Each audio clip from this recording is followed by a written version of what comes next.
আসসালামু আলাইকুম এভরিওয়ান। আজকে দেখাবো গ্রামের ঘরোয়া স্বাদে কচু আর শিং মাছের দারুণ একটা ঝোল। খুব সহজভাবে একদম ঘরোয়া উপকরণেই বানাবো। চলুন শুরু করি। প্রথমে কচুগুলো ভালোভাবে কেটে নিয়েছি। এখন কয়েকবার পানি দিয়ে ভালোভাবে ধুয়ে নেব, যেন কচুর ঝাঁজটা কমে যায়। হজমে সাহায্য করে কচু। কচুতে প্রচুর ফাইবার থাকে, যা পেট পরিষ্কার রাখতে সাহায্য করে। শক্তি বাড়ায়, এতে কার্বোহাইড্রেট বেশি, তাই শরীরে দ্রুত শক্তি দেয়।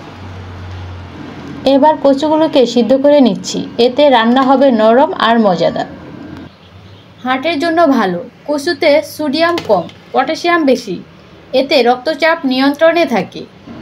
এখন শিং মাছটা ধুয়ে নিয়েছি, এতে হলুদ আর লবণ মেখে নিচ্ছি। প্যানে তেল গরম করে মাছগুলো হালকা করে ভেজে নেব। শিং মাছ না থাকলে যে কোনো মাছ দিয়েও করতে পারেন, স্বাদ একদম দারুণ হবে। হাড় মজবুত করে। ক্যালসিয়াম ও ম্যাগনেসিয়াম হাড়ের জন্য উপকারী। ত্বক ও চুলের জন্য ভালো, এতে থাকে ভিটামিন ই। ত্বক ও চুলের যত্নে সহায়তা করে। কচু ভালোভাবে সিদ্ধ বা ভেজে খেলে চুলকানি বা গ্যাসের সমস্যা হয় না। ওমেগা ও ফ্যাটি অ্যাসিড রোগ প্রতিরোধে সাহায্য করে। হার্টের জন্য উপকারী। কম চর্বি ও ভালো ফ্যাট থাকার কারণে হৃদরোগ ঝুঁকি কমায়। এখন প্যানে অল্প তেল দিয়ে পেঁয়াজগুলো ভেজে নিচ্ছি। ব্রাউন হয়ে গেলে হাফ কাপ পানি দেব। এবার হলুদের গুঁড়া 1 চামচ দেব, মরিচের গুঁড়া 1.5 চামচ, স্বাদমতো লবণ। প্রোটিনে ভরপুর।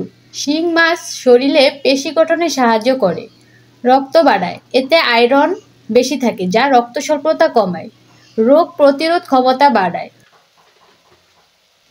পেঁয়াজ রসুন বাটা 4 টেবিল চামচ দিয়ে দেব। জিরা গুঁড়া দেব হাফ চামচ। সবগুলো উপকরণ ভালোভাবে কষিয়ে নিচ্ছি।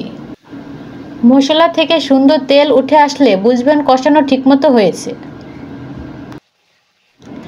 এবার সিদ্ধ করা কচুগুলো মশলার মধ্যে দিয়ে ভালোভাবে কষিয়ে নিচ্ছি। গ্রামীণ শিং মাছে প্রাকৃতিক পুষ্টিগুণ অনেক বেশি থাকে, কারণ তারা প্রকৃত খাবার খায়, ফিড নয়।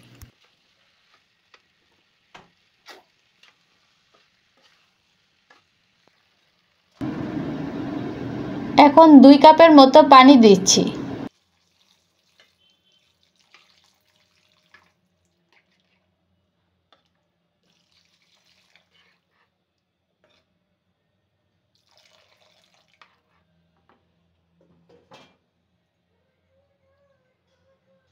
তারপর সেই ভাজা মাছগুলো যোগ করে ঢেকে রান্না করব প্রায় 25 মিনিটের মতো। ধীরে ধীরে কচু আর মাছ একসাথে মিশে যাবে, ঘরটা ভরে যাবে দারুণ গন্ধে। এই কচু ও শিং মাছ শুধু মজাদার না, শরীরের জন্য ভীষণ উপকারী।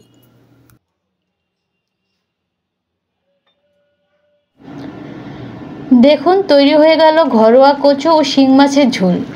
একবেলা ভাতের সাথে এমন ঝোল হলে আর কিছু লাগবে না। ভালো লেগে থাকলে ভিডিওটা লাইক দিন, চ্যানেলটা সাবস্ক্রাইব করে পাশে থাকুন। আল্লাহ হাফিজ।